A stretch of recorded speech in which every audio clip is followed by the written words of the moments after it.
Captain Spish. She knew I helped dogs and saved their lives. That's confidence and strength in the dog world. Teach me, oh wise one. Because nothing learns through punishment. It learns through reward. And a lot of times I'm dealing with dogs no one else will help. Oh my. Every dog should have these basic skills. Yeah, I mean, trust seems like the biggest step for any of this. You defeat the energy. You pop that bubble of anxiety. We know you're scared. Here's what you do about your fear. That's true power in the dog world.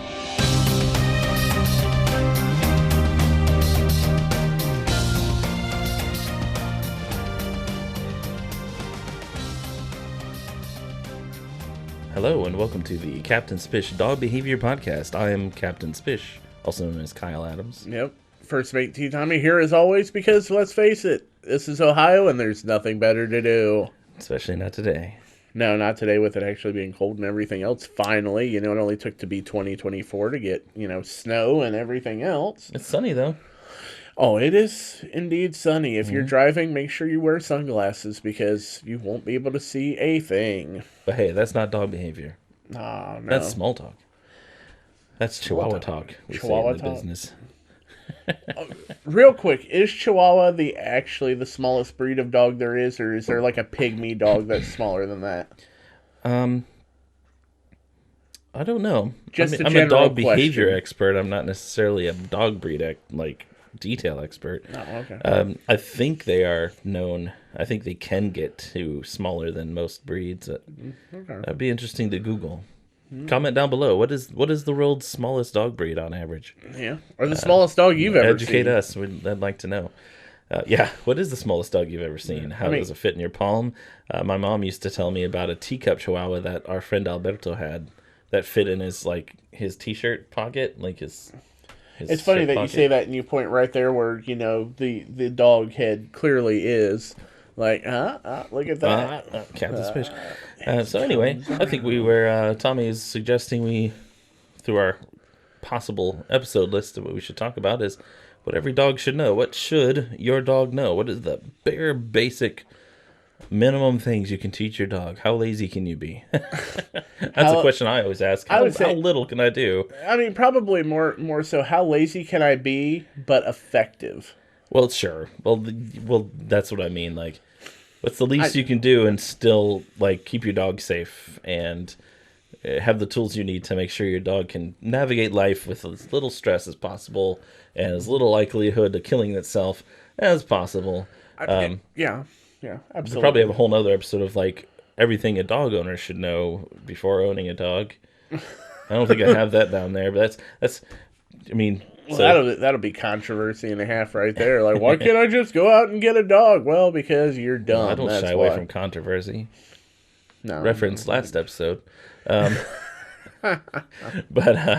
you should watch our other episodes. Make sure you subscribe, and comment, and do all the things on whatever platform you're watching this on. Either it's, what is it? I would say podcast. It's a YouTube, Spotify, maybe Apple. I have to figure that out. I don't know. But it should be on Google and Amazon and a few other places. But anyhow, so what should dogs know? So, have you ever heard of come, sit, and stay? Wait, what? Oh, you mean, COME. Yes, I'm aware of that. Absolutely. What do you know about this, Tommy? Come sit and stay. Yeah, well, when I got married, it was kind of a given that I needed to know those things, and with a dog, at least until a towel comes, right? Yeah. At least until then. No, most we ever taught any of our dogs was, none of that. I mean, sit worked. None of that. Sit worked. Shake worked, but that was about the extent of it. We never really got the whole come and. Well, most people that sit and shake are hard to teach. Yeah, I can't say that because my dad used to run coonhounds. We used to have blue tick coonhounds, and he would have to get them to come because we would go out at night. He would run them. We'd tree a raccoon, and then we'd go home. And sometimes you gotta call him. I never knew how he did it.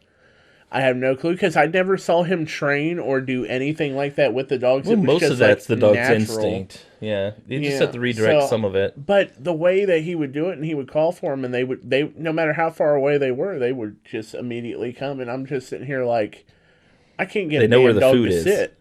They know where the food is. I'm the one that fed them. Yeah, So but what they the know hell? that he calls them in and they get to eat if they come home. I guess that's true. Doesn't matter who feeds them. It's Yeah. about, if I get called, I know where. If Yeah. I don't come in, I won't get food. And So yeah, that's about my only real experience with it. Is most of our dogs we ever really got them to sit or shake. We never really did anything like come, lay down, stay, because you tell them to do that and they'd still just come up to you anyway. So it's not like they really listened, but that could just be because of well, a lot of people think who their we dog were isn't and listening whatnot. because they never showed the dog what those cues really mean, and that they have meaning and weight, and it's going to happen. So first you say it, then they do it. Yeah, so come, sit, and stay is three of the most critical cues you can teach your dog, or commands, or whatever you want to call it. The kind of the new way of saying is cue, because you're not really commanding them to do things. You're giving them a cue of what to do, like associating your cue, your word, your hand signal, or guttural sound with a behavior and action. You really should train your dog at least these three things, and because of safety. So if your dog has good recall, if they come to you when you call them, if they're about to get bit by a snake, depending on where you live in the country, or attacked by a wild animal, or they're too close to falling off of a ledge, because let's face it, some dogs don't understand gravity and that they might die. I've owned a few. Some people don't understand gravity. Yeah. At least dogs aren't trying to take selfies while they're out there. But I'm just trying to imagine how a dog would take a selfie, like to begin with. Like they can.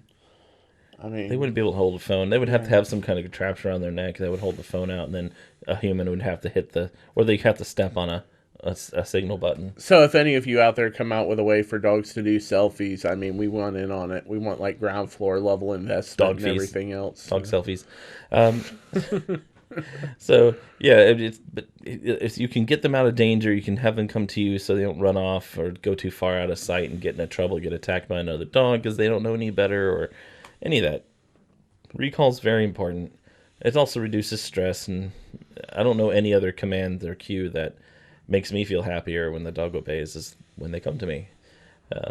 You should always make sure it's a pleasant experience. So they come to you. It's no matter what they just did or what just happened, or if they ran away from you and disobeyed the cue before. If you get to them and they come to you, whether you force it or not, if you get them hooked by a leash or bring them back, praise them and to act like they did it on their own. They should never think that anything unpleasant whatsoever is ever going to happen to them once they get to you, once that cue has been put out there. Well, I imagine if they feel that way, that they're going to be less inclined to obviously do it. If the only time you ever tell them to come here all you is want out is of anger and reinforcement everything else. And punishment. I say this almost in every episode. Punishment doesn't teach anything except for that you're emotionally unstable. And dogs, the best they can do is ignore that. So don't be something to be ignored. Don't punish your dog. It's okay to correct them, to redirect them in certain situations. But right here and now, when it comes to them coming to you, you tell them to come, you go retrieve them, bring them back to where you told them to come to you, and act like they did it on their own. Speaking of correction, tell my boy to be quiet. Quiet, Booge. But he's shaking off. He's all nervous. But yeah, they come to you, and only good things happen. Reinforcement, so they think no matter what I just did, or I know it's wrong or bad, if I come back, I'll get forgiven and praised, and everything will be good. You'll be safe. And that's more important anyway. That's actually a true correction is to, you're going after that dog or going after that duck, or you ignore me because you're having this impulse of going after something, or you're happy to be out and explore. That's cool. Come back to me and you'll get a reward because that's what's most important. And that actually makes them running away from you or doing something bad when they're away from you. It redirects that to something that's positive, and that's what you should be doing anyway for any behavior, good or bad, that you want to redirect. We want to reassociate it. So that'll help keep them from, if they do dart off through a door or run off, they'll come back to you and be safe. Sit is important in combination with that sometimes. So I teach my dogs, if I tell you to sit, it's until further notice. So the stay is kind of built in there, but that's because of the kind of situations I get my dogs into. If I'm telling you to sit, it's because I need to know where you're at so I can then go and deal with this dog that's getting into a fight, or eating something they shouldn't, or might be threatening you. I want you to sit and stay so I know how to intercept that dog if it's coming after you. Essentially, to keep them out of any potentially bad situation. It means no longer participate. You sit, you glaze over, and I'll deal with it. Because sometimes my dogs can be attacked by dogs that are dog aggressive, and if they sit still, I know where that dog's running to, so I can intercept that dog and keep my dog safe and correct the other dog. And if they run off, they'll just entice the dog to chase, because in the dog world, that which runs must be chased. That's just how it works. Yeah. I mean, it seems pretty obvious, but that's why you definitely don't want your dogs around cars, probably. Cars running! Sometimes that's why dogs chase cars is a mix of boredom and it's running away, and it's a challenge. Like if Coben were out on a hike, if there's runners on the path, he want to see them, and then as they run off, he wants to chase and catch up with them because he wants to run too. Mm-hmm. He wants to join the group. He wants to follow along. And sometimes I think it's a little competition. It's like, oh, you're running? I'm faster than you. I'm gonna outrun you. Well, yeah, because you got horses. 4 legs, you're smaller and less wind resistant. So that's why I don't run. I roll. Built for comfort, not speed. Built like a panda. Oh, those guys. Anyway, this is not the panda podcast, so I'll stay off that subject. But yeah, so sit helps stabilize the dog. You know where they are, especially if there's broken glass on the floor and you need to clean it up. You tell them to sit, stay, and it's a good thing to do, and it's a good default behavior. It's pretty easy to teach. Even Tommy's family taught their dog to sit. Yeah, and we don't know shit. So if they sit, it means that you can have them. If they're nervous or scared, just sit. If you want to get this food, don't jump up and steal food from plates. How about you sit, and then when you do, then you can get a treat. Just stuff like that. It's a good simple redirect. If you're really too excited or nervous, you're running around, you're jumping on people. How about you sit for me? It's good behavior. Is that a way to relieve stress as well for the dog? Like relieve some of that excitement, like sit, stay, like okay. When they You're taking a breath now. A lot of times excitement comes from them knowing they don't know what to do, so they just dart around. Their mind jumps around to try to put that excitement and energy into some kind of behavior, and they dart around literally to give affection and back and forth and all excited, don't know what to do. So you're really showing them a lot of love and respect to tell them what they can do in a social situation or a situation that they're too excited. Hey, how about you sit for me and do something for me and look at me and see my calmness, and then you can redirect, jump to another behavior as, play dead or shake my hand, things like that. Is there any... It's a good first trick. You bring that up. Is there any safety or anything like that play dead really kind of just... Any safety reason why you would do that like you would for come, sit, stay, or is that just more or less just a normal kind of trick? To me, as a behavior expert, all training tricks and behaviors you can teach your dog to do or redirect on cue, because most training is taking something a dog does naturally, bringing it to their attention and saying, when I say this or do this hand signal, this is what you do, so you can get a reward for it. And you can't make a dog do something they can't or don't do naturally. You just manipulate and enhance and change what they naturally do. So playing dead or shake paws or jump up and touch my hand, and all of that is something for them to stop whatever their instincts are saying, like let's be afraid of this, or let's chew on that, or let's jump on this guest.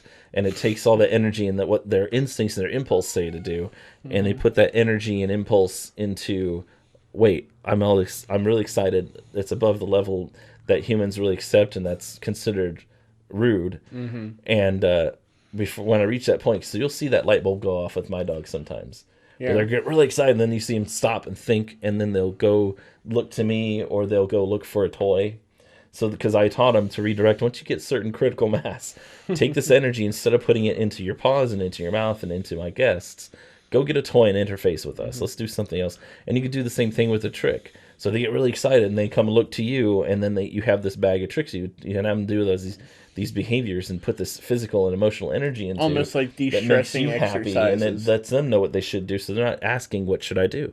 Should I feel threatened by this guest? This guest is nervous about me. I'm nervous about this guest. What do I do about this nervousness, this excitement, this energy? And it's very important to answer that question, even if you don't understand what the problem is with the dog. If you're confused and your dog looks confused, you don't need to stay there. You can say, hey, I know you're not confused when you're sitting for me. I know you're not confused or worried about guests when you're shaking my hand or playing dead or rolling over or dancing or whatever, anything. Yeah. Okay. When they ask questions, always have an answer, even if you don't know why the question's there or what the question really is. Always know that if they look to you, or they should look to you, that's actually a trick in of itself, is I'm feeling like this, what's up? And then you give them an answer, even if you're like, "What? I don't." That's when you look at like, I don't know. Do I own you? No. Come to me if you're not sure what's happening. Come to me if you're nervous. Come to me. Sit, stay, go into the other room, go to your spot, go lay down. So all this training is very important to redirect behaviors into and to prevent bad behaviors from ever occurring, or to redirect bad behaviors that have been occurring. To create a new habit to look to me so you can get answers, so you'll be confident and conscious. And there you go. So yeah, training is very important. Play dead can be a safety thing too. And so sometimes when I have dogs get away from me, which happens but rarely, I won't pursue them because they'll think it's a game, but I have to stay close. And sometimes I'll even turn around and walk the other way, and they'll come to me. Or I have to go get my car because they're conditioned to get into a car. So I'll go drive up the car to them and open the door, and they'll get in. Or I'll make myself small and get closer to the ground. So if that dog doesn't really know come too well, but they will sit, stay, or roll over, something I can get there, let them burn up a little energy, become a little calmer, and connect with them a little bit, and not add energy by trying to chase or trap them. And then kind of get them back on track. Hey, why don't you sit? Good dog. And if they sit long enough, you can go get them. Or sit, and then you see that their attention is waning. You can then redirect into, now roll over, good boy. And then you go and get a hold of them and tell them to come, and you get a hold of them and take them in. So they're at least doing something for you rather than running off after a squirrel and jumping off a bridge or running into traffic like a special child they are. I mean, yeah, that sounds good, but what else would somebody need to... I mean, obviously, come, sit, stay, it's good to be able to command the dog, have them do what you ask them to do. What are some other things that we go? I know that you're big on crating, and I'm not too... You tell me crating, and my first thought is, what, you ship them off to the jungle? I mean, are you shipping them off to Madagascar? Well, what are you doing? Kind of where the original word came from was a shipping crate. Technically, I call them kennels my entire life, but technically a kennel most people see as the ones outdoors. Yeah, that's what I'm more familiar with as a kennel, because every time we've had a dog, with the exception of maybe one or two that were specifically house-trained, housebroken, most of the dogs we had were all hunting dogs, beagles, coonhounds. So they're literally out in kennels. So they're literally out in a kennel. My grandmother, at one time, we had a kennel that I helped my dad build in the backyard, and we literally had 9 dogs back there in a 2-part kennel that we built. We took plywood to separate the two, so it was almost like 2 rooms and whatnot. You guys are real hillbilly. Yeah, Kentucky. West Liberty. Plywood outdoors for dogs. Fence, everything else. But not a great idea. So I'm familiar with kennels. I'm familiar with that. Like you said, that's what you would call crating as well. Yeah, so technically a crate originally was an airline crate. It's normally made of a clamshell of plastic with a metal door. That's technically a crate. But they make suitcase crates now, which are ones that fold up, and they're all wire welded, and there's a few things, so we'll just call them crates. But yeah, crating can be controversial. There's been a movement of people that think it's cruel to put a dog into a crate when you're gone and for hours. And what's cruel is to let your dog stay out and run the risk of damaging property and killing themselves through bowel obstructions, poisonings, electrocutions, and maybe burning your house down. Which, believe me, in my 15 years of doing this professionally, I've heard of this happening. Dogs chew through cords, knock things over. I literally watched a video this morning shared by Bull Terrier Freak AF, Kimberly AF, one of my good friends and a fellow YouTube channel. She shared a TikTok of two pit bulls bringing out what looked like a stick into a front room, and they were chewing on it, and it poofed into smoke and then blasted out all this flame, and it turned out it was a flare, a freaking road flare. This pit bull is chewing on it in this person's front room. They freak out and run off. Hopefully they're able to escape, and here's this thing torching these people's houses down. Hopefully you're smart enough, if you don't crate, at least to keep some things. I just want to know where they got the road flare from. Like that, dogs just can get into things. Sitting around, if you think they can't get into it, they probably can. Short of it being encased in concrete or locked in heavy steel safe, they're going to get into it. They can get up high, they can get low, they can tear through things, and you'd be shocked at what. Hopefully not, but you probably would be shocked at what dogs can get into. So crating really reduces the risk. I mean, they can escape crates too. I've seen all kinds of. I came home once when I had a dog named Luke, but we changed his name to Kaizen. He was a tuxedo bull terrier. He was black and white, and it's adorable, super sweet. We came home and he was out of his crate, but we had him also pardoned off into our kitchen-like area, and there was a dog crate, a dog door.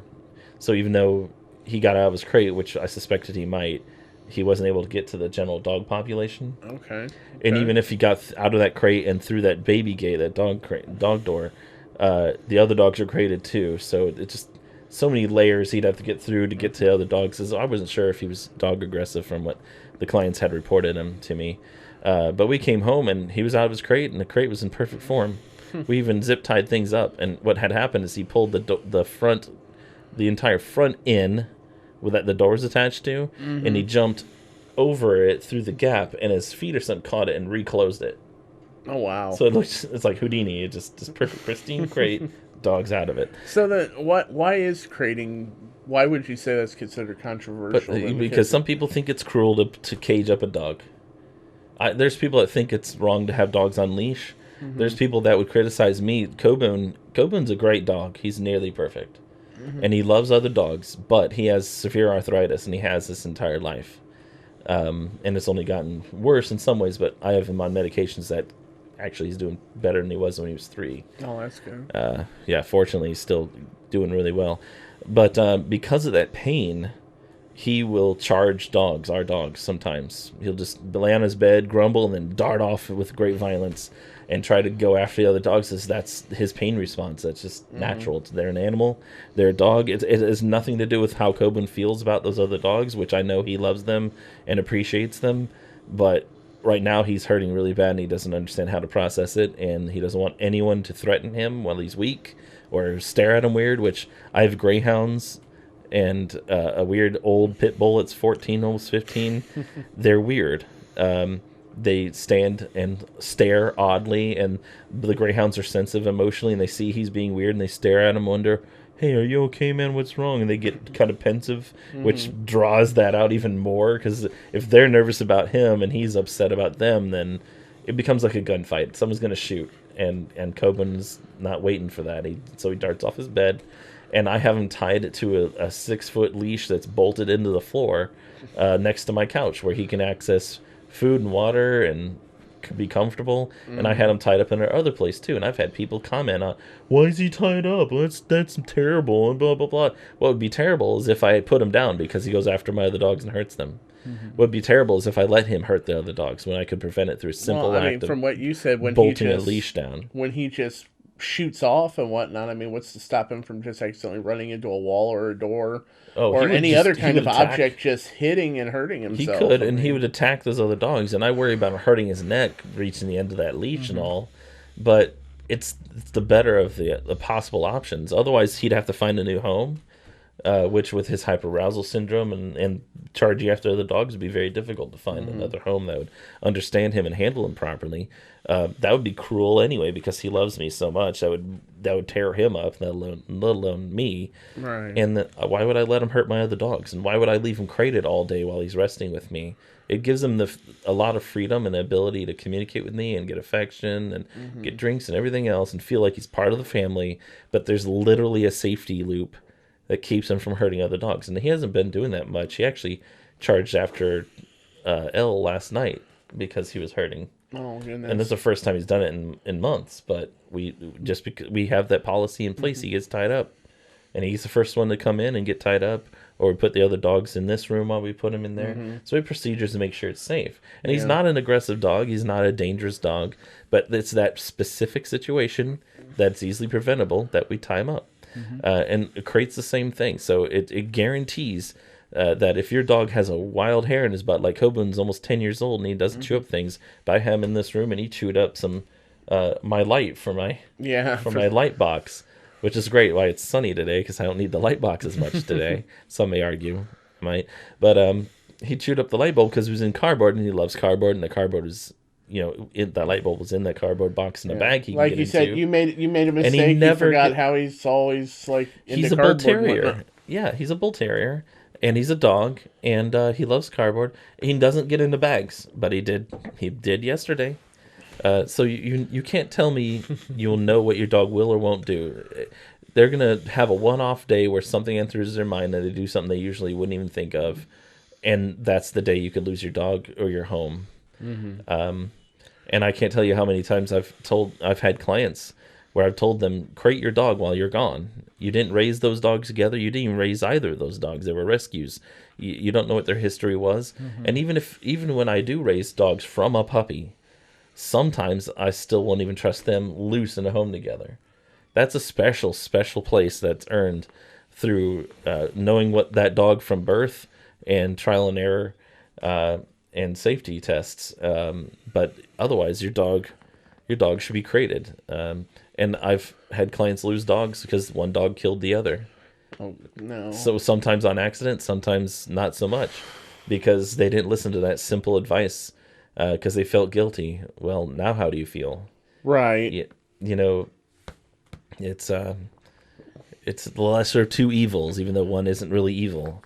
I don't know. You see, everybody that I've ever seen in my life, they can hurt themselves on the crate too, and that's something you have to watch out for. I've seen people, put their dogs up, whether it be like in a, inside kennel, little setup kind of thing, or I guess that's what we're basically referring to. Yeah. And Coben, even we take a slight risk when we leave Coben tied up in the other room with the other dogs loose, because we don't know what'll trigger him or if they'll get too close. But we block off the couch so the dogs don't have a reason to go over near him because he's next to the couch. And our dogs are mostly pretty aware that he can be weird, and he usually gives a little grumble warning before he explodes. And the dogs know to stay out of reach, and they know how far he can reach because that's for 5 years. That's how far he could go. Right. So the risk is lower. Even then, we second guess ourselves sometimes. That's why I had him in here, because he darted after Elda the night before, and I had him in here just to make sure he was separate from the other dogs. That way, in case something happens, so I knew he's hurting a little bit more. He'd just gotten his shot. That helps, and takes a while for it to kick in. What shot did he get? Adequan. I give him Adequan every 3 weeks. But yeah, so you see, even if you trust your dog, and I raised Coben from like 5 months old. But I knew he had his problems, and I didn't know he had arthritis until he was 3 or so when I got x-rays. Oh, okay. Because who would suspect that? Now? He's 9.5. Yeah. He's doing well. Adequan, along with Dasequin, and I give him, he's been on a joint supplement since he was a year old, because that's just my policy. I put all my dogs, because they're so active, on a joint supplement at a year old or so, or when they're fully developed, whenever the vet says, yeah, it's okay for them to have those pills or drugs. Because my bullies are so active and heavy and muscly, and those joint supplements are better at repairing minor initial damage and preventing injury than they are repairing a screwed up arthritic joint when they're older. And my vet told me that if I hadn't started him on that a year old, he'd be almost unhelpable right now. Oof. Yeah. His knees at 3 looked like what doctor said was he sees in 12-year-old dogs. Wow. Yeah.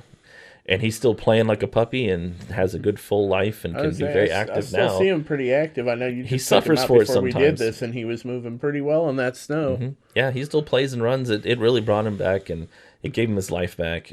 Adequan really was a big boost, but fish oil was the next thing. So it's Adequan, fish oil, and Dasequin in that order of what helped him the most. And he's been on turmeric and black pepper almost his whole life too, which helps with joint comfort and reduce cancer risk and increase heart health.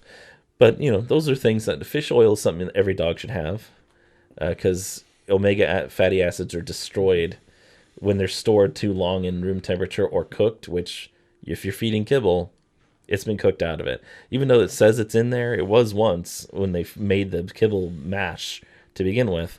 But once it's formed into that kibble shape, it's ruined. You have to re-add it. And it's cheap. I literally spent $35 on a big 32-ounce thing of oil, and I have 4 dogs, and it lasts me a couple months, almost 3 months. It's totally worth it. And all the dogs, their joint health increased, and their coat got better, and their energy got better. See, before you, I never would have thought that anybody would give vitamin supplements or anything like that to their dog. They eat highly processed food, so they need it. They normally need something like that. I mean... Talk to your vet first. I'm not a vet, but, before you start any supplement. Before you do anything, you would always want to consult a vet and whatnot. But, I had never heard of actually giving supplements to, your dog or whatnot of them. Well, even if you feed raw, like whole prey diet, they normally still need vitamins supplemented. Mm-hmm. Especially if they're on a raw diet. They actually need, vitamins supplemented. Unless you really, really heavily research the food and the way you process and cook it all and blah, blah, blah. That's why we don't do raw. I worry about screwing up one thing and really ruining my dog's diet and hurting them, because that's where the rubber meets the road. They're made out of what you feed them. I mean, that's the first line of defense in medicine is food. But anyhow, fish oil, really good quality stuff will help. Crate your dog. Come sit, stay. Crating is not going to hurt your dog. Let's give you a couple little examples and rules. So, if your dog can touch with its nose the door and touch with its butt the back of the crate, it's too small. Your dog should be, so if your dog is going to be in the crate anywhere from 1 hour to 5 hours, I would suggest a crate that's just big enough for them to lay down and stretch out in and get up and move, turn around. So a bare minimum size crate where they can just turn around and move, that's okay. But if you're having them stay in there all day for like 5+ hours, I recommend making it more like a little hotel room where it's as big of a crate as you can fit in your house, without being too disruptive of your space. Because they're going to be in there a long time. I prefer crate. Like Coben is only like knee high, if that, in height. And I'd want a 42-inch crate for him. So he can lay both directions, get up and move around, get off his bed and lay on the flat surface. Be as active as they need to be for being in that small space. Yeah, to keep soreness down, to keep them from feeling too trapped. And really, 8 hours is really pushing it. I was just getting ready to ask you, is there like a set time that you wouldn't want? I mean, obviously, if you're going away for a weekend, is it advisable to crate or is it better to board at that point? Oh! If you're going away for a weekend, like a whole 2 days, a whole or weekend more, or something like that. A dog should not be left in a crate for more than 12 hours. You'd say 12 hours is like really pushing it at that point? I'm uncomfortable even saying that, but that's like emergency. You had to leave. Your family was going to die. Someone's in the hospital and that might die, and you need to be there for them. And you're okay if you have to come home and clean up a mess, and as long as you're not going to untrain your dog. Potty training things. 12 hours is on the verge of cruel, and as far as I would ever push, I've never done that to a dog, but it is what it is. If that's what you have to do, that's it. But beyond that, please have somebody come and let your dog out and give them comfort and let them go potty. I don't know about you, but I don't hold my pee for 12 hours typically.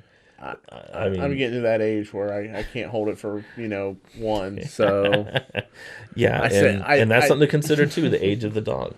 Yeah. So if they're really young, it's cruel to make them hold their potty, and it's really detrimental to your training.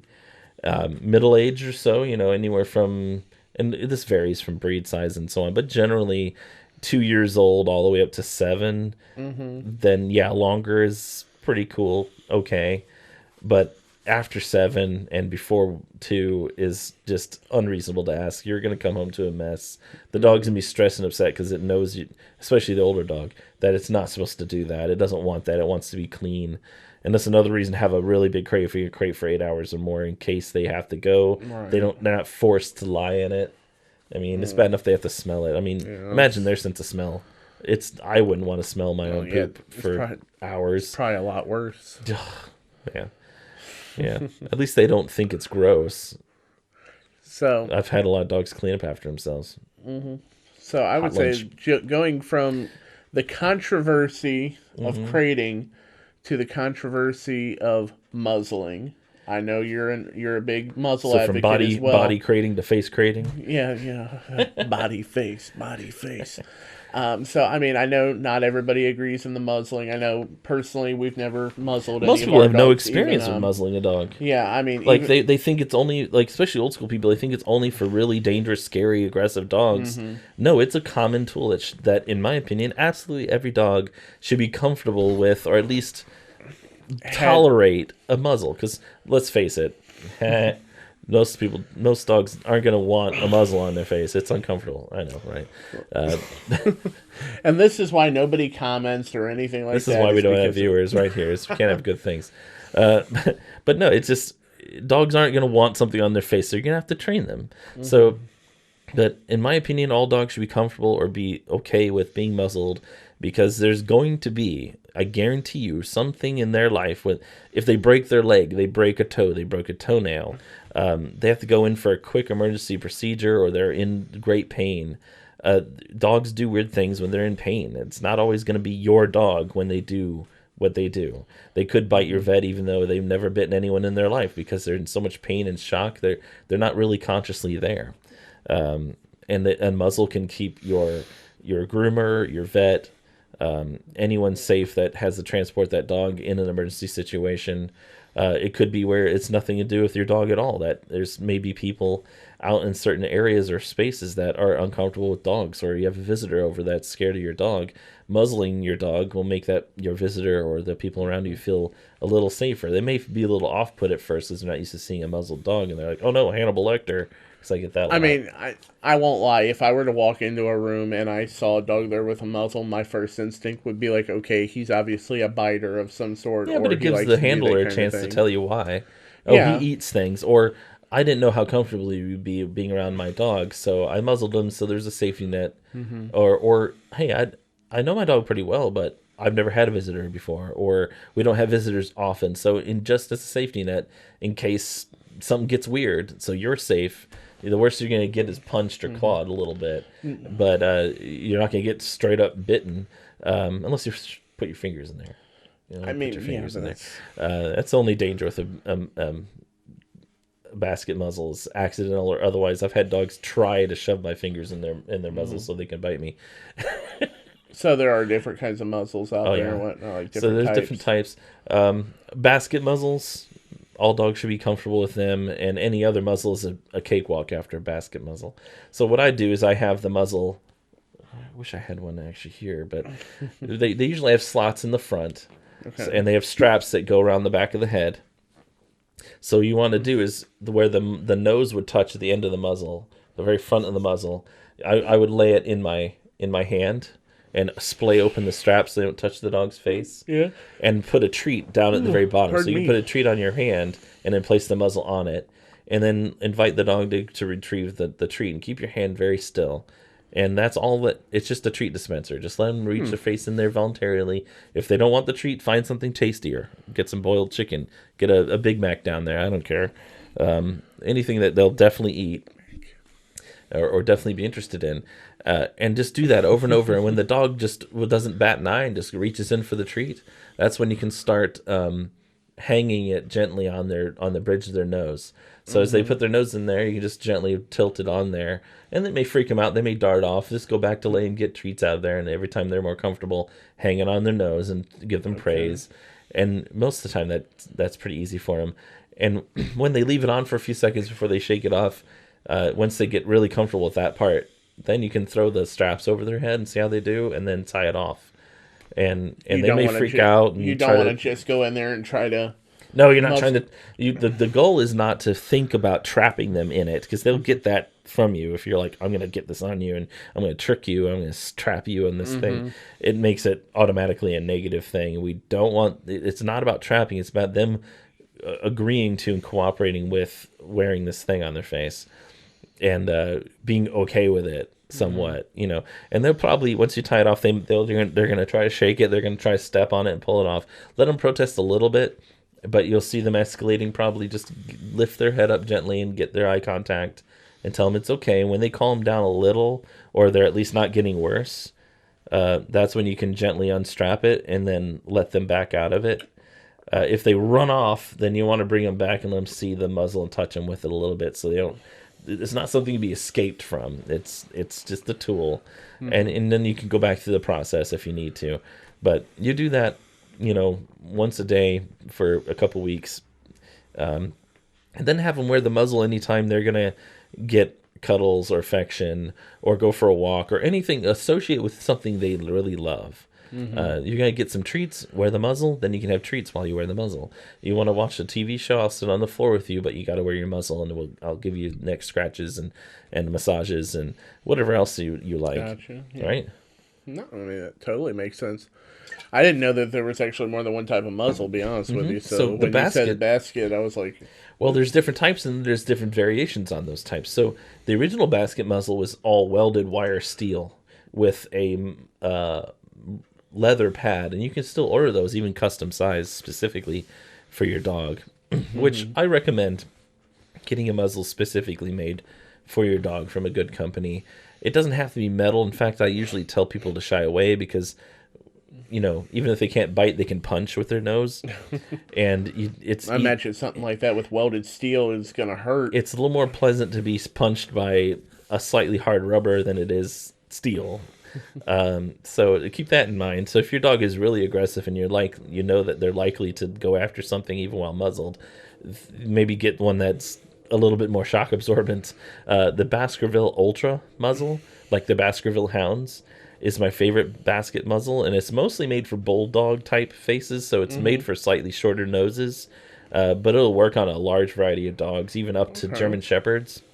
And once again, just like with the crate, like if the muzzle doesn't fit them perfectly, but they're only going to wear it during vet visits or for an hour at a time, it's okay. But if it's like, I have client dogs that need muzzled for almost the entire day. Really? Yeah. For training purposes or other things, as they're around a dog that they may hurt, or they have a bite history. So while you learn their triggers and you can test and experiment, they should wear it pretty much the whole time. Okay, now when you put it like that, that makes a lot more sense. Because when you first start saying, like, gotta have it all day, like, oh my God, what did that dog do? Like, some dogs that are, the people are learning them, the dog is learning to listen and to trust. That's your safety net, so you can experiment without being afraid, and it helps my clients be more confident. So it's not just about keeping the dog from biting someone, it's also helping the client, the handler, be more confident and calm, and like artificially making them be more like me when the dog isn't muzzled, where you can wait and see what happens, you can interfere, you can get involved, and you don't have to be panicked or try to completely avoid the situation because you're worried about vet bills or lawsuits.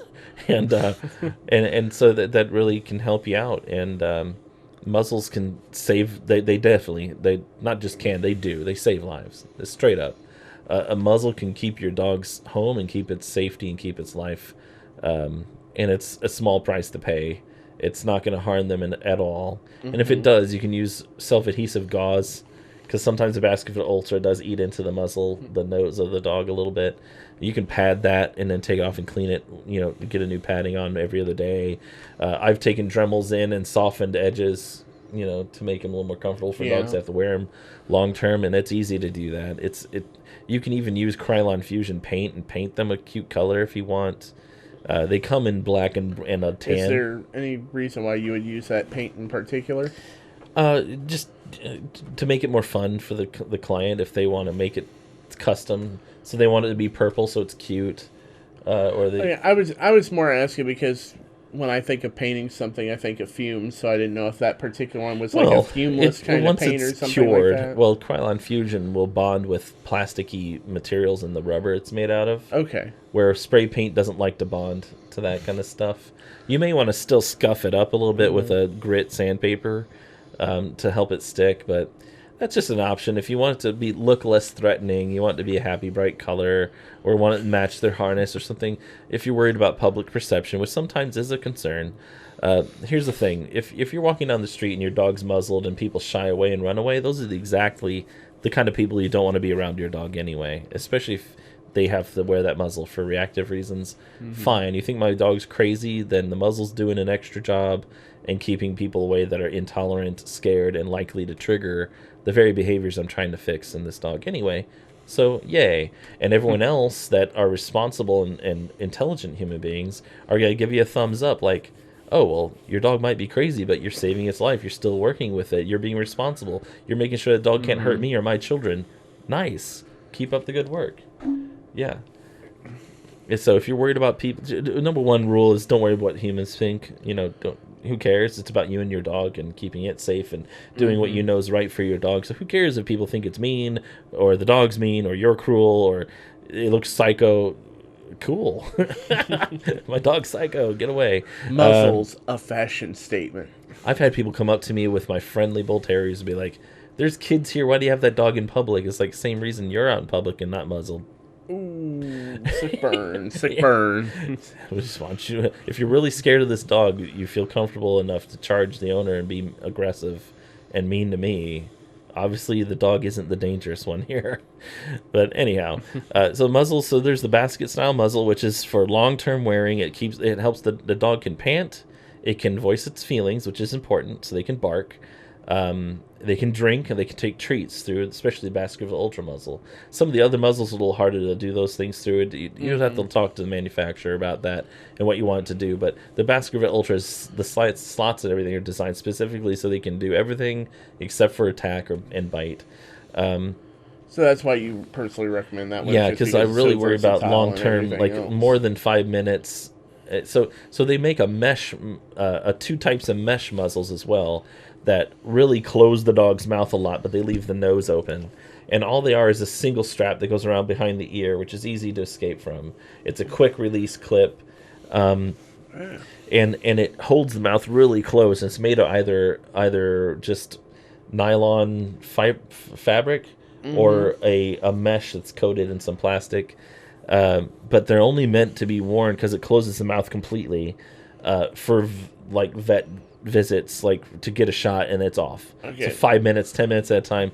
But if you try to use one of those with a dog while it's out walking or visiting people or wearing it long term, the only way they can cool themselves is through panting. They don't sweat, so they can overheat and die if you keep it on them.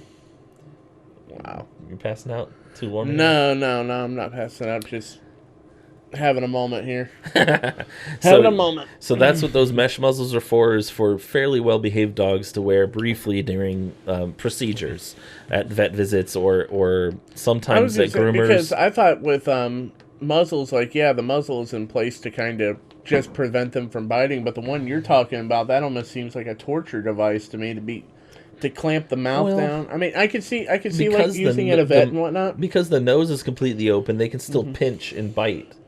Yeah. So it's really meant for a dog that's mostly cooperative that might snap or quickly do a quick bite. Well, like you said, vets use them, and in that environment, I can understand because you have shots involved, you might have other things involved, and some dogs you want are to just be so careful. Nervous.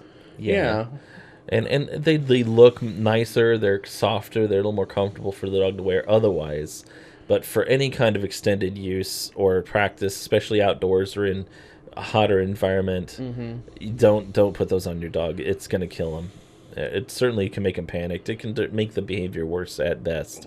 So just stick with the basket muzzles for longer term use, and let the vets and groomers use mesh ones if you think that's appropriate. But if a dog's straight up aggressive to strangers, that's not going to be safe anyway. Like I said, it's only the mesh ones and the cloth ones that close the mouth are only meant to stop quick nips out at dogs when they get hurt or ow, that hurts, and not good for truly aggressive dogs anyway.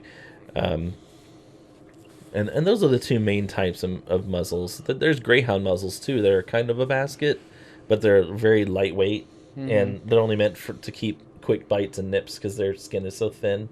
It keeps them from hurting each other while they're running with each other. It's not really meant to stop a fight, but they hold on pretty well. They're good muzzles, and we have some of those too for our sighthounds. But muzzles they'll save lives. They're not mean. They're not cruel. They may look mean, but most people will briefly be like, "Oh, that dog's scary looking because it's wearing a muzzle," and then they think for a few seconds and get to know your dog, and and see either, yeah, I'm glad you have a muzzle on the dog, but I'm not so scared, or yeah, there's it's just a muzzle, whatever. Don't blow it out of proportion. Don't worry about it. And if you are really that worried about it, paint it, decorate it, whatever. Use nail polish, but let's make sure it's dried and cured, so you're not gassing out the dogs. Yeah, and nail polish sticks to stuff, and it can be removed pretty easily with acetone, which is nail polish remover. But anyway, so come, sit, stay. Definitely some training things they need. I mean, you could probably add one or two other really important cues, but those are the three ones. Like, come, sit, stay, and drop it. Drop it can help poison proof your dog, or if your dog eats things, if they have a solid drop it, you can keep them from getting parasites. Like Kobun caught a rabbit in our yard a few years back. And most dogs aren't going to let go once they get an animal, but his drop it is so good because of his previous owners doing such a great job at teaching him, and then me, of course, reinforcing it, that he's like, oh, look what I got. And I was like, drop it. And he's like, okay, what? And he comes over to me. I didn't do nothing, I swear to God. But that kept him from getting tapeworms. That's good. And I just, otherwise I would actually like it if he ate the animal, because it's not bad for him. I'd just not feed him his dinner that day. He'd still think I'd starve him, though. Where's my dinner? You ate your dinner. You caught it in got drive-through is what it was. Yeah, he got that fast food. That McWabbits. McWabbits. Those wascally wabbits. Yeah. But so it can help with that, or if your dog, there's bull terrier out there, and dogs in general I've known that literally eat rocks. Well, just grab it. Like Tazzy, our old dog, is now, I think, senile. And she literally eats anything on the ground, including the ground. She scoops up dirt like an excavator, and eats it. Grass, sticks, rocks, anything. It's just. I knew she was a little loopy, but I didn't know that she's silly. Did that. She always was an eater of things, especially sticks. And Kobun likes to eat sticks too, like obsessively. He'll go out and peel the bark off our trees. I have to go stop him. Wow. Especially the sugar maple. I guess it's sweet. Wow, I was going to say sugar maple. Which a muzzle could prevent too, but we actually have Elle out there muzzled because she'll eat everything off the ground too and make herself sick. Okay. So you drop it should be added into the commands. I think I keep forgetting that because it stays so cliche and original, but drop it. It kind of just flows off the tongue too. Come sit, stay. Come sit, stay. Yeah, you drop it so they don't chew up things they shouldn't chew. They don't get obstructions. They don't poison themselves. You don't embarrass yourself in public. So your dog eating weird things like used condoms and stuff like that, drop it. You don't have to reach your hand in there.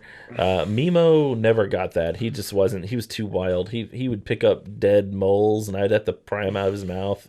And then I don't know if he ever touched or smelled a mole, but they're musky, stanky. They're so gross. Oh, my hand smelled like that for like 2 days. And I have a stainless steel what is it, bar soap, which will eliminate almost any smell, but not that smell.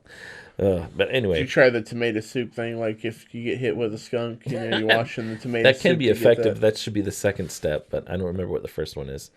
But anyway, so come, sit, stay, drop it. Crate your dog. It's not cruel. It's cool. It's actually, it can save their life. If you didn't raise it from a puppy, you rescued it. Don't trust it loose with your other dogs. Make sure everyone's separate just in case. It will save a life.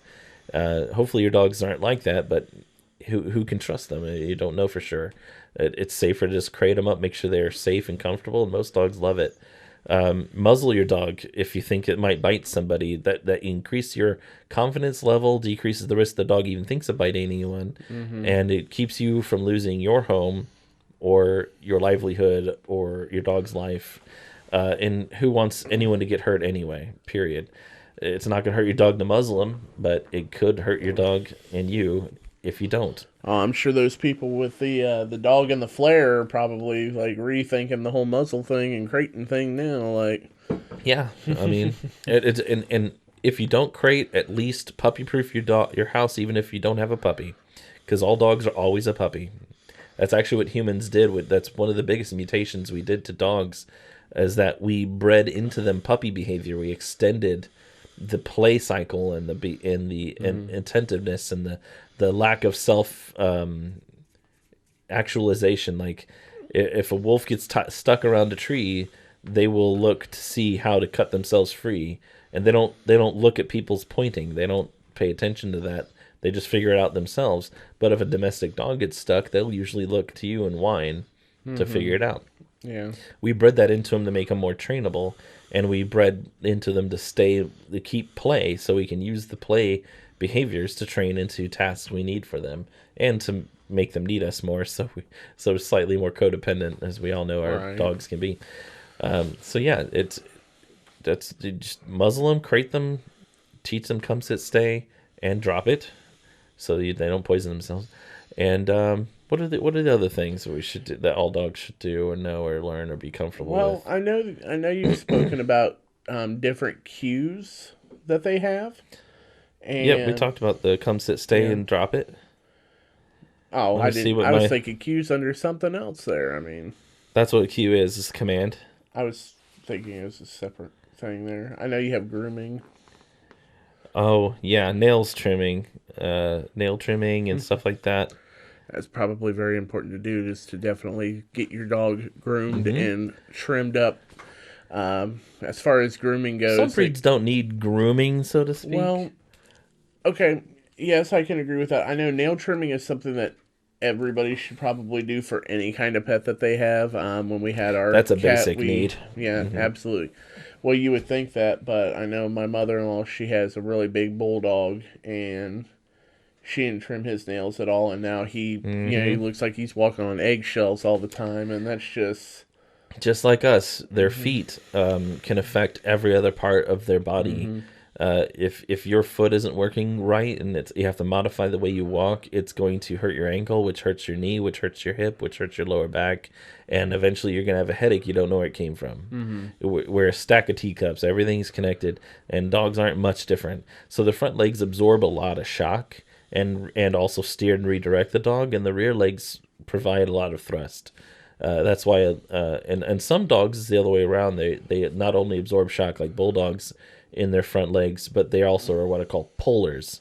So if you see a dog where their back nails don't wear as quickly as their front nails, it's usually the other way around. But that means that dog it pulls when it runs, and that's our bulldogs are like. Our bull terriers are the same thing. They pull a lot. Yeah, and with the front legs. But the front legs are mainly for shock absorption. So if their toes aren't working right, they can't comfortably absorb all that shock, and so they're walking more stiff, and it twists more, and it goes all into their neck, and then they wind up getting arthritis in their neck. That's what worries me about that, because they have another bulldog, and they keep up with that one, but I don't know if they just don't do it with him because they let it go for so long. Because they let him go for a while, and then they got her. And then, they kept up more on that, but I think it got to the point where he can't, if you go to cut him, it might be more of a detriment now, even though he looks like he's clearly in pain. Yeah, I mean, so if you're talking about whether or not the dog will allow them to without a lot of fuss. No, I don't. Or you think he'd allow them to? I'm only speculating at this point. Honestly, I think he would be happy to have the nail trim, but again, the last time I saw this dog was also several years ago. And whatnot, so it could be completely different. I know he's healthy. I know he's still alive, but yeah, it's very important for their health. Like I literally just trimmed nails this morning before you came over. Oh, actually. Really? Okay. And we kind of make a thing of it. Trish holds them and they stand, and I use a flashlight to shine through their nails to make sure, because some of their quicks they're older dogs, so their quicks grow out no matter what. So I want to see where they are, so that I'm less likely to quick them. I'm not terribly worried about quicking them, because I'm more concerned about cutting the nail far back enough where it's not going to twist their toes and affect their walking. But I also don't want to hurt them. But mainly so they don't learn that it's a bad thing. I don't want to associate that, no matter how old they are, with pain, so they allow us to do it still. Kobu never allowed me to, no matter how young he was, and I work with all my dogs like you should, to be comfortable with their feet being touched and toes twisted and tickled and tools touching them. So when he's a baby, I would touch and click on his nails with the trimmers and even do light trimming. But anytime he felt any pressure on those toenails, he would literally get all tense, and then he does what I call go into warp speed. So it's like it's like the Enterprise, where he's standing still and then just gone. It wouldn't be an episode without a Star Trek reference, would it? Yeah, no. And then, he goes so fast, almost has that space vagina that happens when the Enterprise goes. I was thinking he just goes to plaid. Yeah, basically, that's pretty much it. And he doesn't care what's in the way. And once he smashed me in the face so hard, I was literally 6 inches from him, and he went to warp and just plowed me. Oh. And I've been hit by grown men. I've been beat pretty bad. I've gotten into fights. And that might be one of the hardest times I've ever been hit. Like, I must have had a concussion from it. I thought some of my teeth were loose and hit me square in the forehead. You know, you thought I was joking when I said that they look like the Pachycephalosauruses with the flat head made for... That's something you brought up off camera. Yeah, like, I mean, the way their heads are, and then you're talking about how it gave you a concussion. Like, well, you know, look at that case in point. They're built like to ram things the bull terriers are. In fact, if you watch videos of them, you'll find a video at some point where they're going to run out a door or a baby gate, and you see them just turn their head down. They know what they're doing, and they just plow through it. And so yeah, Cephalosaurus. But yeah, he did that to my head, and now I have a hoist that I put him in that's like a sling, and I hang him from door jams so I can trim his nails. I was going to ask you, like, so do you... Because he doesn't care about lick mats. I can't imagine... He doesn't care about licking mats or treats. He just like... I can't imagine your wife trying to hold him down because I can't hold him. I was going to say, he's just way too muscular for that. I'm 260 pounds, and there's nothing I can do to stop him. Like, there's no holding on. There's nothing to hold on to on the bull terrier, for one thing. He's not fat or flabby. It's all smooth and hard muscles and strong. Ripped. Yeah. He's like a sack of pythons, so there's no way to hold on to him. But we don't want a dog to get like that. So, like I told you, I raised him from 5 months old, and already by that point, he already learned that nail trimmings are really bad. And they never forget, and I've been able to get him to the point where he lets me touch his feet now. But if I do it with any intent, he's like, it's over. So he kind of lets you do it, but he's also very leery and... No, he's comfortable with me touching his feet, but he knows as soon as it enters my mind that I'm gonna, like I said, I'm intentional. I have a procedure in mind. Like, I'm going to inspect them too closely, or if I have a tool in my hand. Well, that's what I mean, but, like, he's literally, like, he's looking for that, like, yeah, you can do it, and then as soon as he sees that, like... He could be laying there and let me touch his feet, and then the minute it enters my mind, he's like, there's I don't know where, he might get it through some slight muscle tension in my hand, or just... He knows. Probably knows you. I was going to say, he knows you so well. And all the discussions that we've had and everything we've brought up here, I mean, the dog knows. It's not, some ignorant animal. It's not a dodo bird. Not in those situations. They're very aware when it comes to body language and not wanting something done to them. So we don't want that, and my next puppy is not going to be like that. But I actually I've never gotten a dog, and I've never owned a dog personally that I went out and went to a breeder and picked out and said, that's my dog, and raised it from a puppy.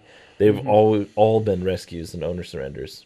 Yeah, see, my best friend, him and his wife, when their dog passed just last year, they had her for, oh God, I was in high school when they got her. Like, we had just graduated. I mean, so they had her for a long time, but they actually went out and spent the money and got one from a breeder, and they've been raising her since and whatnot. They kind of do the same, get her through the training. If it's a real breeder, I don't have a problem with that. Oh, but... yeah, I think they went down to Tennessee to get her, like from an actual breeder.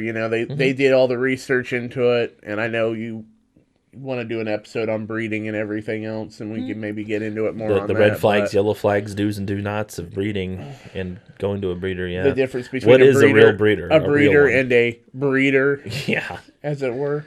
Yeah, breeder, quadruple air quotes breeder. But anyway, yeah, that sounds like they did. Oh no, they did do a lot, because he put in a few months of advance notice, and then on I'm what they were hoping to get looking one for of Kimberly's puppies. That or John and Jay Gay, or John Gay and his wife. They're great breeders. Or Glenda Wright. Oh, sorry, I'm screwing up your name. I know who you are. You know who I am. But does she know who she is? Glenda has some great dogs, and there's some really good, awesome breeders. And what's better than intentionally picking an individual is likely to work out for your home? There's no true guarantees, but that's the closest you're going to get is a health-tested dog that came from dogs with great personalities and hand raised by great people that know what they're doing. from a young age. You're really stacking the deck in your favor. That's all I'm saying. But yeah, so we're talking come sit, stay, drop it, kennel, muzzle, and what were we just Grooming. Grooming and nail trimming. So the dog should be used to you touching him everywhere. And I teach my dogs that what would be teasing behaviors, like poking them in certain places and tickling them and poking them in the ear and looking in their mouth and all these things, are affection. And that's why when kids come around and poke the dog in the butthole or mess with their ear or lay on them or do all these weird things, they think, oh, yay, this kid loves me. Is like, sure, dog, we'll go with that. It's probably good to know. I mean, like you said, especially if you have a family and everything else, because, yeah, I mean, you're going to have the young kids and, some of the adults even, too. Kids do kid things. And, and that's the thing, too, that all dogs should know, or all handlers should know. There's no watching the kid when they're with the dog. Things are going to progress. Even if you're like me, where you're an expert in reading that dog's language and know the do's and don'ts of what a kid should or should not be doing with a dog, and you're reading it accurately and rapidly through second by second, you still aren't going to be able to process what's happening and then formulate a plan and enact it quick enough to keep a dog from biting a kid or a kid from harming your dog, or both, quick enough. It just, sometimes it's better to keep them separate. It just, if your kid is too young to know better and your dog didn't live with kids and they're not terribly tolerant, or you're not sure if they are or not, keep them separate. Just let them have a space separate from them, and don't rely on your reflexes for your dog's life and your kid's safety. It's just not good. Things happen in a flash. You're never prepared. Yep. And dogs can be totally cool with something one day, or even for months, or even years. And then there's a day where they're not tolerant of it, because they're a living being that has good and bad days like all of us. We had that happen with Joseph. We had, my mom had a dog named Samson, and I was actually at work the day it happened. But I guess he was just petting the dog, doing his normal thing. And yes, he was younger. I believe he was about 4. Kids can't always modulate how much force. Yeah, they might intend to be too pushy, but he was just petting him, and I guess the dog just snapped at him and got a hold of his wrist right here and whatnot. Left a pretty good mark. He had to go get stitches. Oh my! But the thing is that it actually happened a few days before, when a friend of mine, his dad came over to get him, and the dog attacked his dad, just out of nowhere. The door opened up when we answered it, and he just shot out and tried to bite him and everything else. And the dog didn't have a history of that? No, it didn't have a history of that. I'd be worried about brain tumor or pain issues. They eventually, because once he snapped at Joseph, they had to put him down and everything else, because he had already tried to attack someone, and then he did. And, I mean, that might have been able to be diagnosed and helped, but at the same time, I don't blame him for that choice either. That's not an easy choice. But again, it's something you never know. I mean, we'd had the dog for several years before that, never had an incident, nothing of the sort. And once again, no guarantees. Seen interactions between my son and the dog, and it just happens. It really does. Another episode you intend to cover on biting. Bites and their intentions and so on. I won't get into what happened there, but so it just keep them separate if you're not sure. It's good for a dog to learn to be tolerant of kids, but at the same time, not forced to be around them all the time. Well, you don't even want to be around your kids all the time. What makes you think a dog wants to be? That all stems from a dog being used to being touched in all kinds of different ways, including ways that could be considered rude, but being conditioned to know that it's okay and you can tolerate it at least a little bit, and or even that it's fun, or that's affection. I always try to teach my dogs that otherwise teasing behaviors are affection or play, and then they don't need to take it too serious. And I'd rather them experience that from me first, and I can take whatever comes, than some random child and be just rolling the dice and wondering what happens. I'd rather know, I know what he'll do if you shove your finger in his ear, or if you give him a quick flick somewhere, nothing to hurt him, but or if you pull on his tail or mess with his feet or get into his mouth. I know that he's used to that, or she's used to that, and it's not too big a deal. Or it is a big deal, like that dog's sensitive about its mouth, and the kid gets anywhere past the neck, it's nope, get back, kid.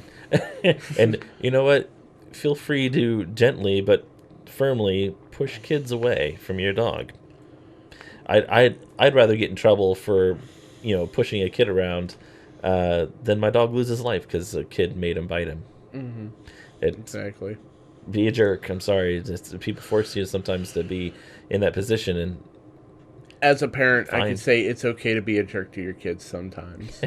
Let me be the one to say it out here in the ether so that everybody hears it. Sometimes it's okay to be a jerk to your kids. Kids need to learn the things just like the dogs. Sometimes teasing is something you gotta tolerate. Yep. So, I'm gonna teach you, kid. Don't let them be a bully to your pets. Don't let them be a bully to other people. That's how it goes. Yeah, so... they should be used to being handled, nail trims. So just always thinking in the future about what will I need to do with my dog and how can I break that up into little things that are easier to teach in small bites. Mm-hmm. They're going to need their nails trimmed, so they should be used to me tickling their feet, grabbing them, twisting their toes gently around and turning their paws different ways. And what if the dog has to check out their anus or their penis or vagina area or their ears and their mouth, and it just think about what a professional or otherwise may have to do for the health of your dog, or what kids might do because they're curious, and teach the dog to be used to that to some extent at least. Absolutely.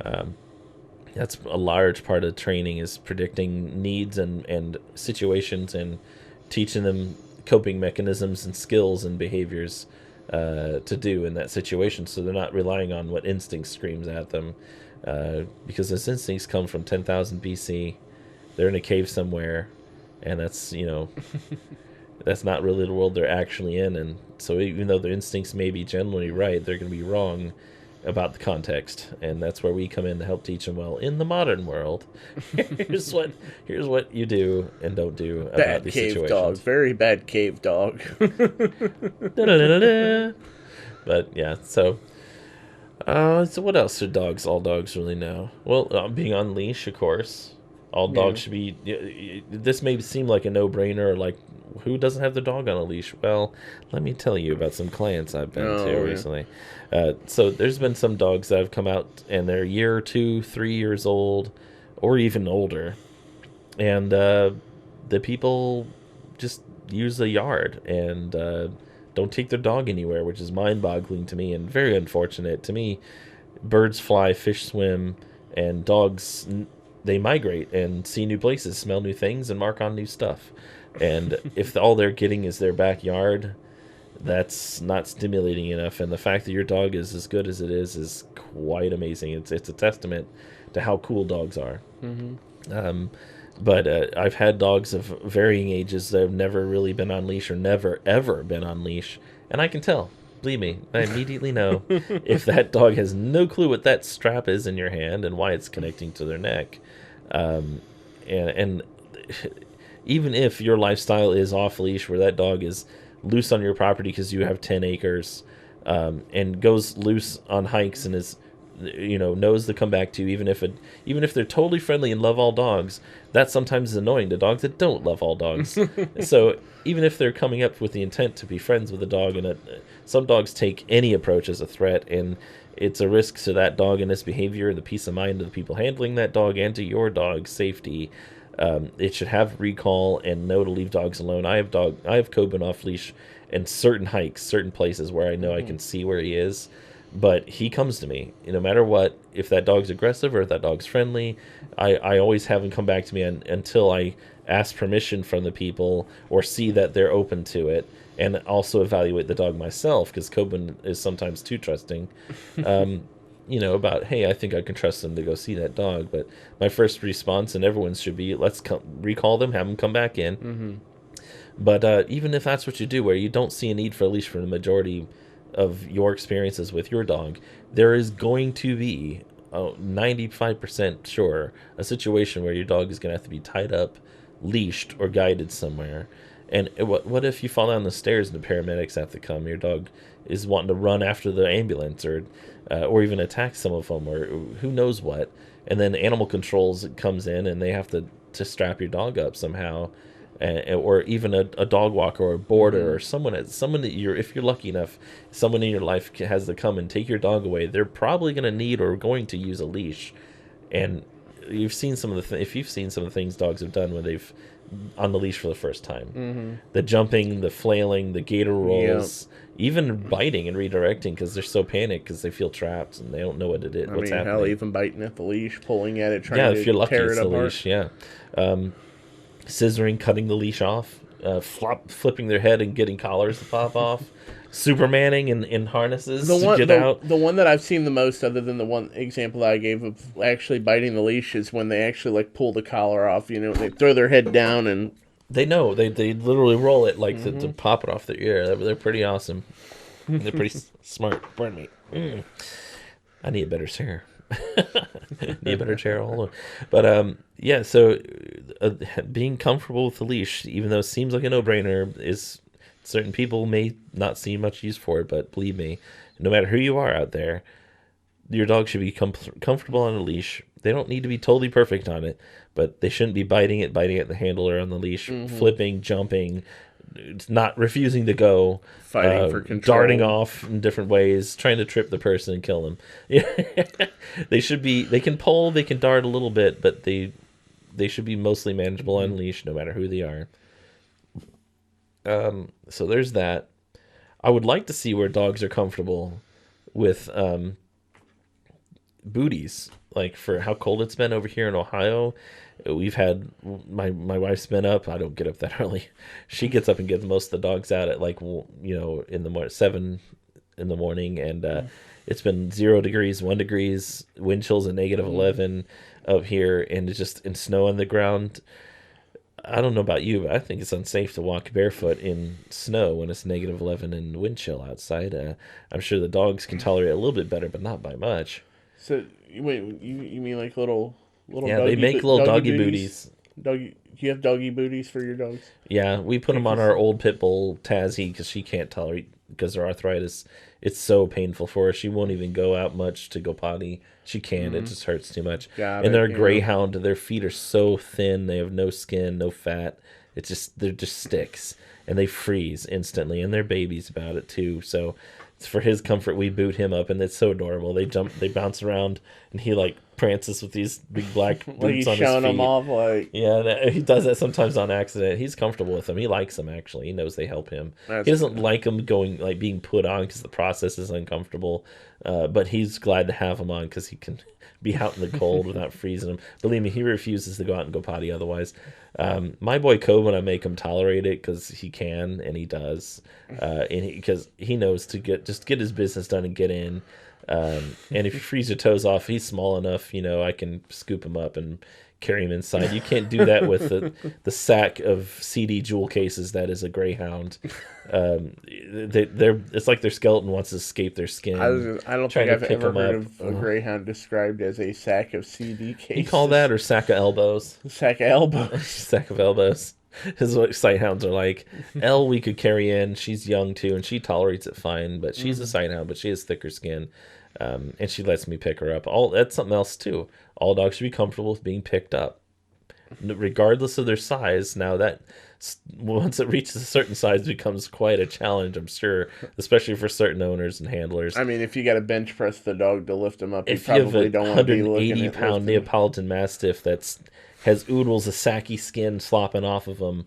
That's an active slippery load with all that excess skin. That can be very difficult, but they should be comfortable with at least half of them, like the front half and the rear half, being lifted off the ground. But if they're small enough for you to literally pick up, even if you can only do it for a few seconds, please help them be comfortable with that. That every dog's going to have to be picked up and put in onto an operating table, or onto an exam table, or something. You can put up into a crate sometimes at a certain boarding facilities or vets' offices, and that's very important for them to be comfortable with, for safety of them and safety of handlers. Every dog should be comfortable with rolling over. For some breeds and individuals, that can be a big challenge. That was one we never could get our that dogs can help to you do, with nail trimming. Over. It's if they roll over voluntarily, and vets sometimes will have to do that, but that's not as critical. I mean, there's workarounds, and you can anesthetize the dog if you need to, really. But pilling, getting them used to pilling, something people don't think about. Sometimes you can get sugar pills or placebos that are literally sugar pills, I'll even put kibble inside of peanut butter, or other things inside of edible objects inside of peanut butter that are foreign, or cheese or things, so they're used to feeling something in there, so they're not put off. My wife's dog Tigra used to act like she was a KGB agent and everyone was trying to poison her, and she will know no matter what that you put something in her food, and she would refuse to eat it, or she would eat it and she would find every single pill, even if you put multiples, and she'd tuck them away in her cheek and then spit them out later. She was very good at finding pills and avoiding them. Even if they'll save your life, Tigra, you need to take this pill. Or if you don't want to be in pain anymore, blah, blah, blah, blah. So there's things like that. It just... They should be comfortable with the very basic things. And I know this may seem dull to some people, but... I was going to say, I mean, some of this would seem obvious, especially to people like you who have had dogs for a very long time. I mean, some of the stuff I didn't even think about. Like, when I was growing up, I never thought about clipping nails of dogs. I don't know if my parents ever did that, but it never seemed like an issue. Well, but even uncomfortable stuff like messing with their buttholes. They need their anal glands expressed sometimes. Sometimes they may have a paratrooper hanging off there, and you're going to have to help them out with it. A paratrooper. Maybe they had something that could have been a bowel blockage, but it's making its way out, and it won't come out on its own. You're going to have to pull it out gently and very carefully and save yourself a $3,000 zipper surgery. There's things that you're going to have to do to parts of your dog that if you're not comfortable with, then please don't own a dog. Like, you're going to have to be all up in those orifices and do things that you wouldn't do for anything or anyone else. Dogs don't have thumbs. You're going to have to use yours. Sounds like a very dour note to leave this one on. It's like... The Captain Spish Dog Behavior Downer podcast. Oh, that's not a sour note. That's just a goofy be like note. The end of it, the downer part of this. Like, so I mean, again, yeah, it sounds like it would be obvious to those who know dogs, but those who are unfamiliar like me, some of these are. Hey, that's what the podcast's here for. Is for people of every level. That's why you have me here. Is I am living proof of I have no idea what the hell I'm talking about. That's why. That's why my commentary is so atrocious. Change your nickname to You Don't Know Tommy. You don't know T. You don't with a capital T. Don't. Now it just sounds like that Grindhouse trailer. Oh man, I wish they made that movie. Don't. You want to open up that closet? Don't. That's one of the only two they haven't made out of all those. They've made a movie out of every other trailer. They made the werewolf, the Nazi werewolf. No, they haven't made the Werewolf Women of the SS. Thanksgiving? Or Don't. Thanksgiving just came out last Thanksgiving. Yeah, It literally came out just last November. Those Grindhouse movies are some of the most fun I ever had in the theater. Oh, Death Proof was fantastic. You know what? I actually preferred the other ones to some extent, but I did like the last half of Death Proof was great. Well, yeah, the car chase scenes were great, but I like Tarantino's dialogue though. Films. That's just me. So. I love exploitation films. I'm a kung fu fan, but that's something that other dogs should be comfortable with too. Is being a kung fu fan? Cheesy movies. Cheesy movies. Dogs must tolerate you watching terrible movies, just like your kids. I did just introduce my daughter to the Mummy series the other day. So which one? The first one, and then we almost finished The Mummy Returns, but she had to leave before it finished. Now she wants to watch The Scorpion King. I'm so excited. She was mad because The Rock wasn't a terrible but yet great movie. I mean, not the Tom Cruise one. We don't talk about that. No, that's what I was about to say. No, God, no, that was awful. But anyway, on that note, so did we miss anything? Do you think there's something that every dog should know or be able to be comfortable with, or a tool that every dog should be used to or accustomed to? Please comment below. Let us know. We'll definitely feature any good comments that are relative on our next podcast. We would love to be able to interact with you folks a little bit more, and it helps the algorithm spread us a little further and get us out there to be because known. We have thumbs and your dogs don't. We need to spread. Here's proof. You're missing one. There you go. But so like, comment, subscribe, or do whatever the thing is. Share. If you think this will help somebody out, or this information is important for someone to know, send it along. And you know my number if you need to call or ask for help or text. Captain Spish Dog Behavior. It's everywhere on Google or online. It's 937-245-0656. And we'll see you next time. I'm Captain Spish, also known as Kyle Adams. First mate T.Tommy. And you don't know my number because I don't know anything. This has been the Captain Spish Thumbcast.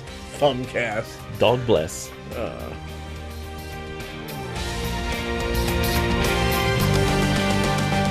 It was unconventional, but it worked. And I never tell clients, just like I never tell the dogs, not to be scared. Unfortunately, dogs don't have the ability to just talk it out with you. See, there's all kinds of different types of bites, but I'll get into that later. What's happened here? How did this start? How can I help you? You reward good behavior and you discourage or redirect bad behavior into good behaviors. Warm talk, anecdotes, stories, get to know me, get to know them. Yeah. What you do or don't do with that dog, how you handle that dog, how you think and feel and what you do with your thoughts and feelings around that dog. And it's going to be for the rest of that dog's life. You can't just unplug the corgi and plug him back in. You know, I'm going to be open and honest about it. And that was like watching art.